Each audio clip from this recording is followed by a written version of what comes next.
Welcome to Velvet Night Binge, your place to unwind, relax, and escape into stories that soothe, excite, and carry you through the night.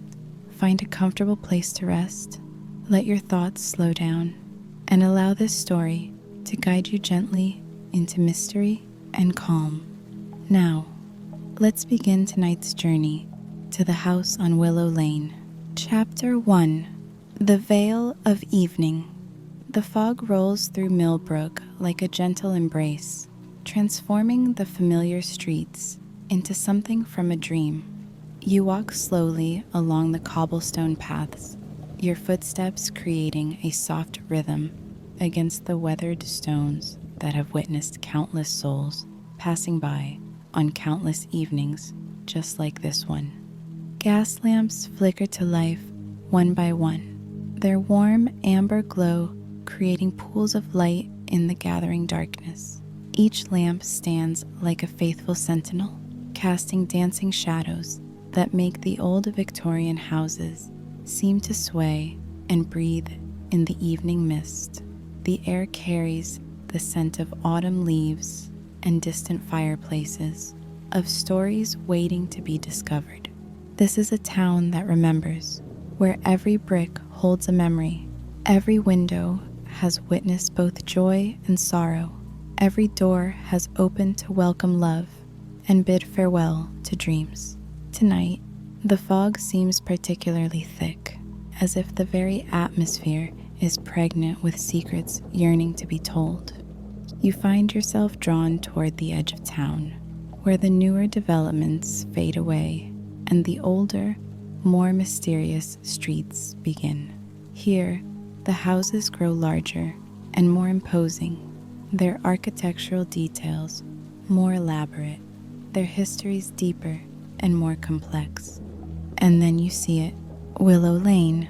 The street stretches before you like a corridor between worlds, lined with ancient willow trees whose branches create a natural canopy overhead.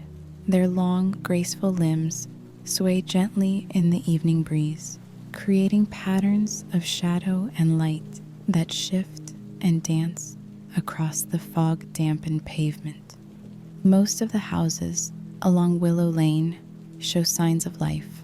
Windows glowing warmly, smoke curling from chimneys, the occasional silhouette of a resident moving behind lace curtains. But at the end of the lane, standing apart from its neighbors like a forgotten melody, sits a house that seems to exist in its own pocket of time. This house calls to you, not with words, but with something deeper, a pull that resonates in your chest, a curiosity that quickens your pulse. You walk toward it slowly, drawn by an inexplicable certainty that this is where tonight's story waits to unfold. Chapter 2: The Threshold of Memory.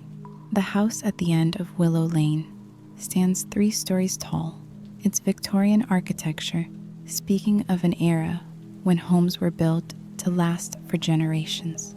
Ivy climbs its weathered brick walls like nature's own tapestry, creating intricate patterns that seem to shift and change in the lamplight. Some of the shutters hang slightly askew, giving the house a character that newer buildings lack, the kind of imperfection that comes with age and weather and the passage of countless seasons. What captures your attention most, however, is the single window on the second floor, where a soft, golden light glows against the fog. It's not the harsh brightness of electric lighting, but something warmer, more intimate, perhaps candlelight, or the gentle radiance of an oil lamp forgotten by time. The wrought iron gate that guards the property stands slightly ajar, its hinges singing a soft, melodic creak as a breeze pushes it gently back and forth. The sound is not ominous, but welcoming, like a quiet invitation extended on the evening air. You approach slowly, your hand trailing along the cool metal of the gate as you step onto the gravel path that leads to the front door.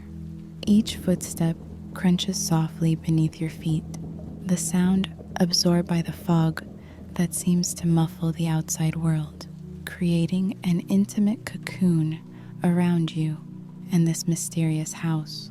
The front porch wraps around the building's corner, supported by elegant columns that have weathered to a soft gray. Rocking chairs sit empty but expectant, as if their occupants have merely stepped inside for a moment and will return at any time.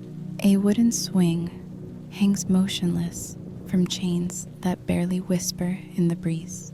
As you climb the steps to the front door, you notice details that speak of care and attention from decades past. Carved railings that someone once polished lovingly, stained glass panels in the door that catch and scatter the light from within, a brass nameplate tarnished with age but still readable, the Ashfords, 1892. The door stands slightly open, just wide enough that you can see a sliver of the hallway beyond. No lights are visible from this angle, yet somehow you sense warmth emanating from within, as if the house itself generates a gentle heat born not of furnaces, but of accumulated love and memory. You pause at the threshold, your hand resting on the door frame, feeling the smooth wood worn by countless hands that have touched this same spot over the decades. There's no sense of foreboding here, no warning to turn away. Instead, the house seems to exhale softly around you, settling into your presence like an old friend recognizing a kindred spirit. Chapter 3. Crossing into Yesterday. The door opens with a gentle push, moving silently on well-oiled hinges despite the house's apparent age. You step into a world that time has touched, but not forgotten, where the past lingers like perfume in the air. The entryway stretches before you, its hardwood floors gleaming dully beneath a thin layer of dust that sparkles like fairy dust in the light filtering through the stained glass. Above your head, a crystal chandelier hangs dark and still, its faceted drops catching occasional glints of light from somewhere deeper in the house. The air carries scents that tell stories of their own, the rich aroma of aged wood, the faint sweetness of long-dried flowers, the subtle mustiness of old books and cherished papers. There's something else too, a warmth that seems to have soaked into the very walls, the accumulated essence of years, filled with laughter, conversation, and the gentle rhythms of daily life. Your footsteps echo softly as you move forward, the sound absorbed and reflected by the space around you. To your left, a staircase curves gracefully toward the upper floors, its banister carved with intricate patterns that speak of craftsmanship from a more patient era. Family portraits line the wall along the stairs, their subjects watching with eyes that seem kind rather than judgmental, as if welcoming you into their sanctuary of memory. Doorways lead off the main hallway, each opening onto rooms that wait in various states of shadow and light. You choose the first door on your right, stepping into what must have once been the formal parlor. Here, furniture sits arranged for conversations that have long since ended. A velvet sofa faces two matching armchairs across an ornate coffee table, their burgundy fabric faded but still rich in color.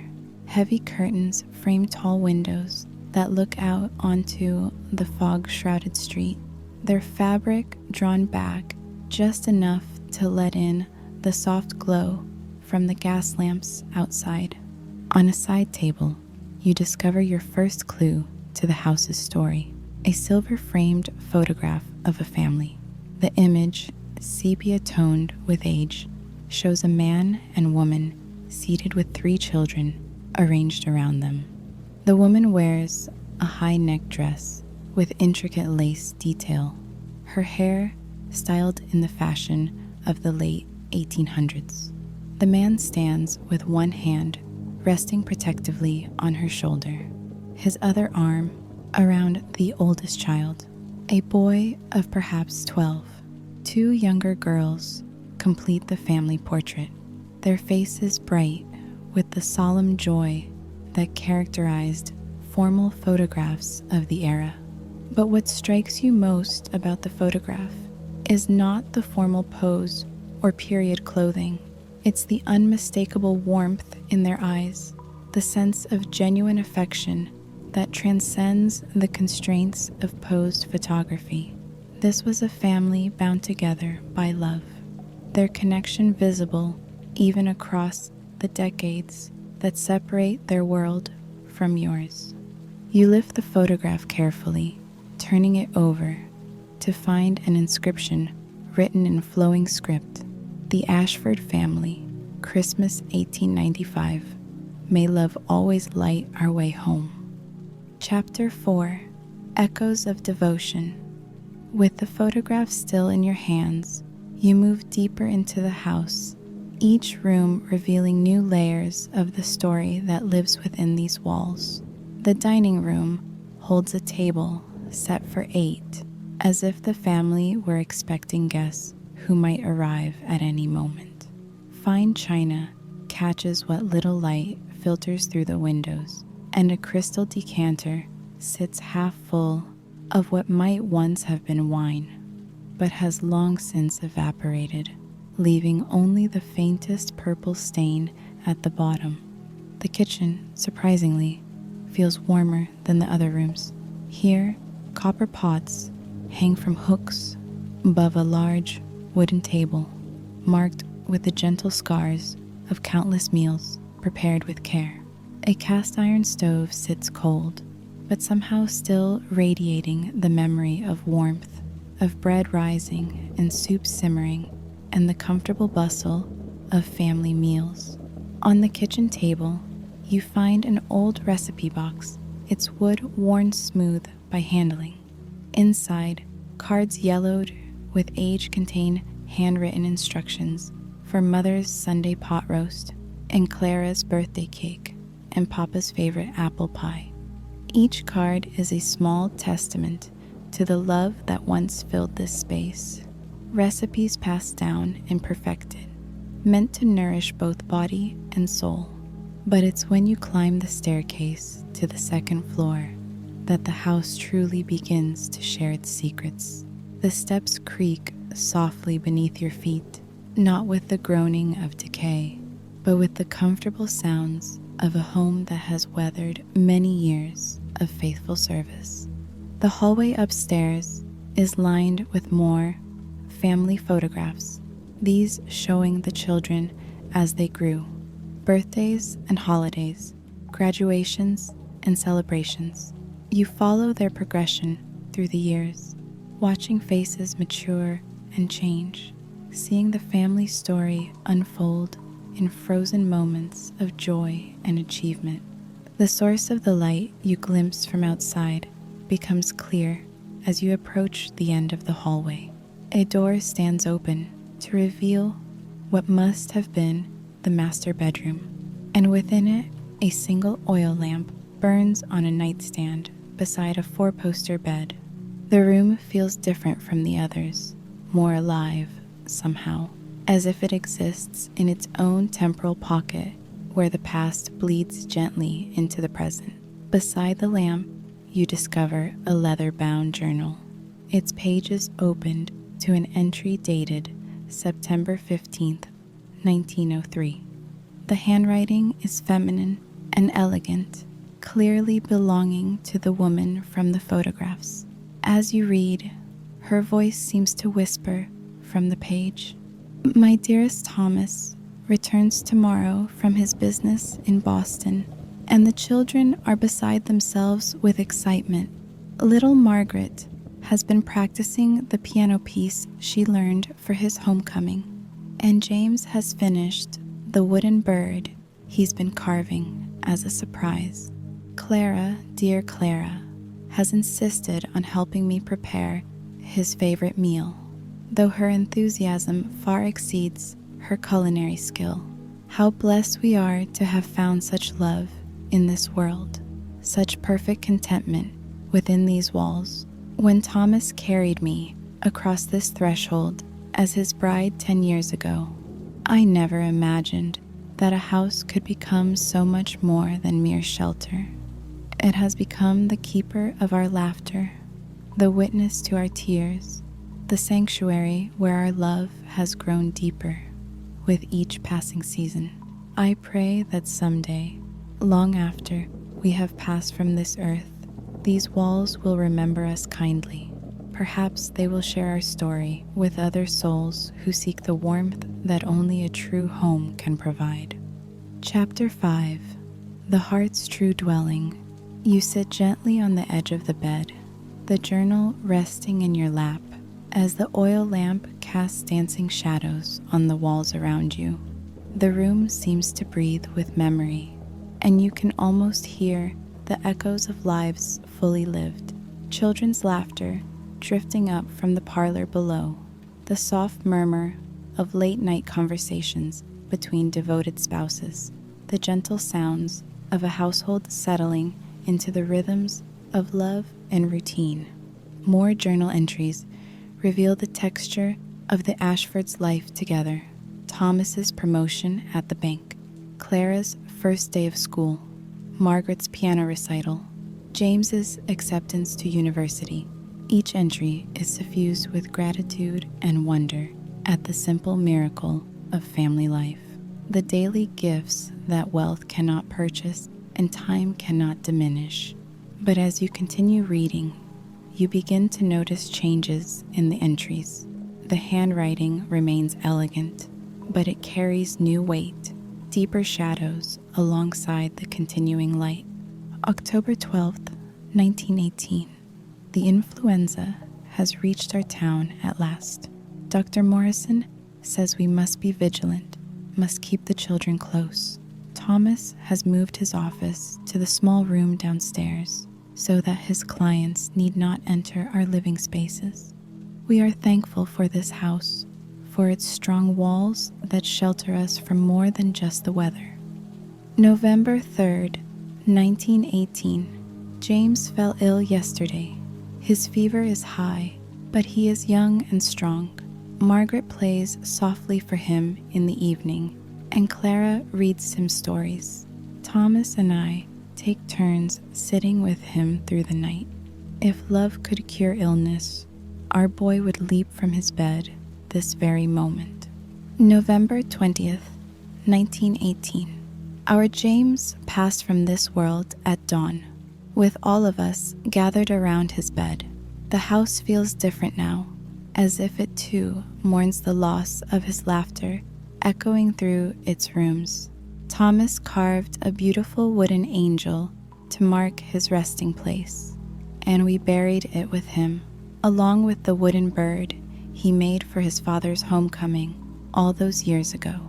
The entries continue, chronicling a family's journey through grief and healing. You learn that Clara married and moved to California, that Margaret became a teacher in the local school, that Thomas and his wife lived in the house until their peaceful deaths in the 1940s. The final entry, written in an older, more trembling hand, speaks of preparation and gratitude. May 15th, 1943. Thomas and I know our time grows short. The doctor speaks gently of months rather than years. We are not afraid. We have lived so fully, loved so deeply.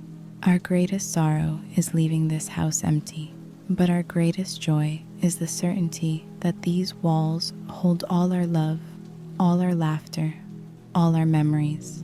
Perhaps someday another family will call this place home.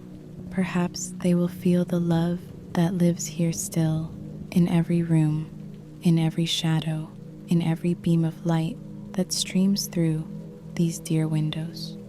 Chapter 6: The Eternal Embrace. As you close the journal, a profound stillness settles over the room. The oil lamp continues to burn steadily, its flame unwavering despite the gentle breezes that stir the curtains at the window. You understand now why this house called to you, why it opened its doors and shared its secrets so willingly.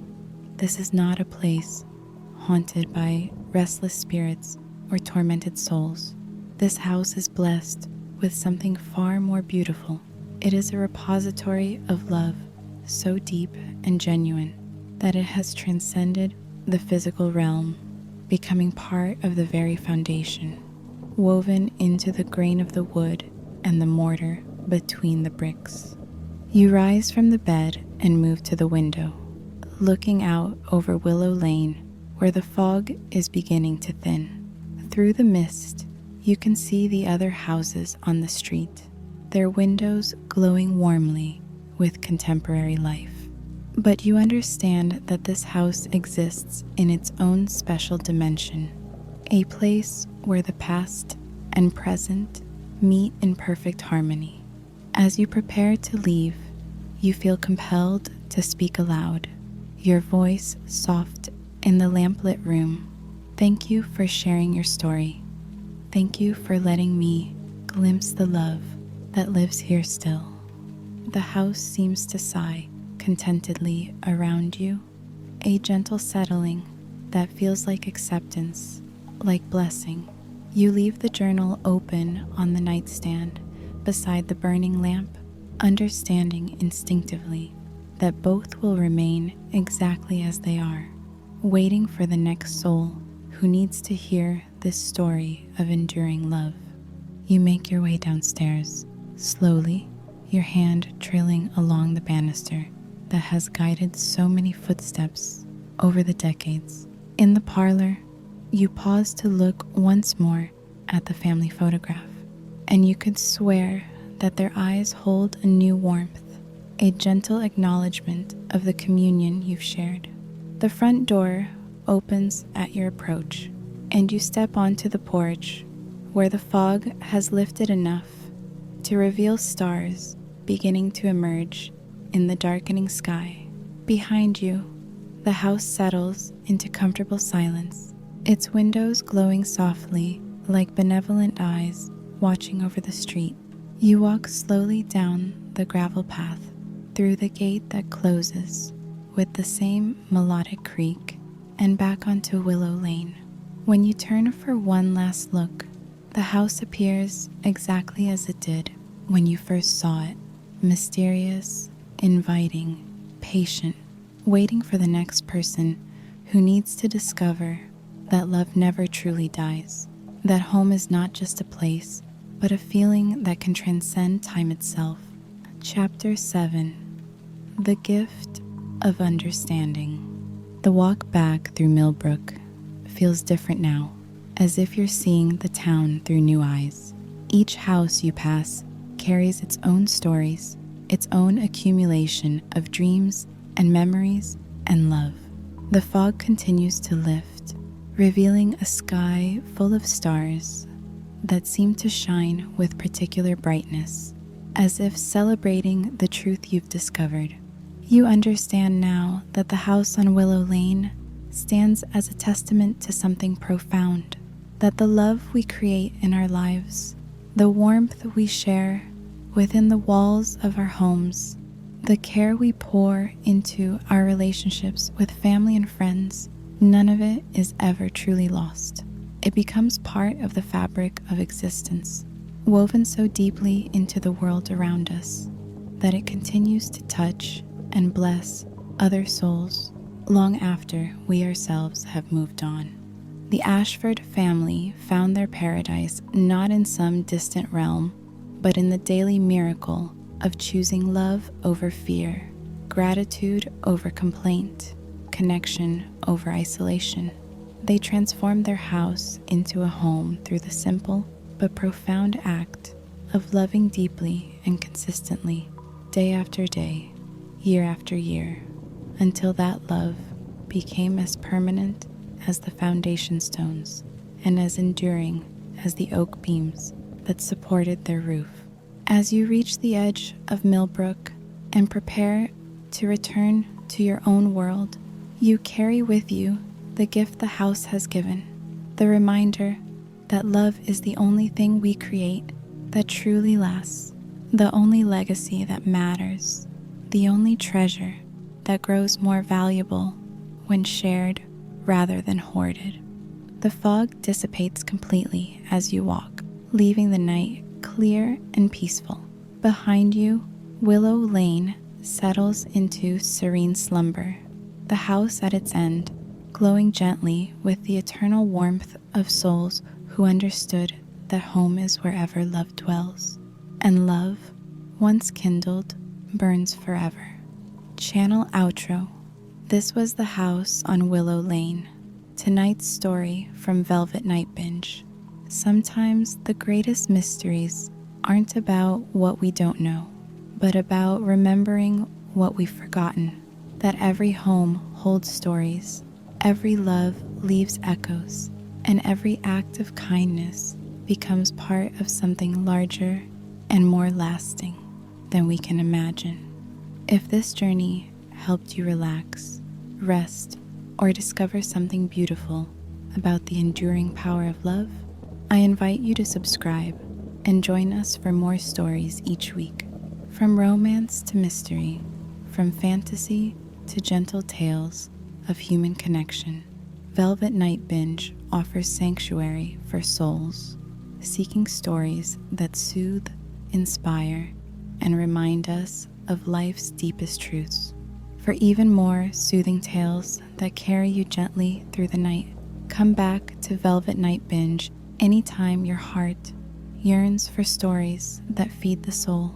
Until then, rest well, dream of houses filled with love, and remember that home is not just a place, it's a feeling that lives forever in the hearts of those who choose to love deeply. Sweet dreams and good night.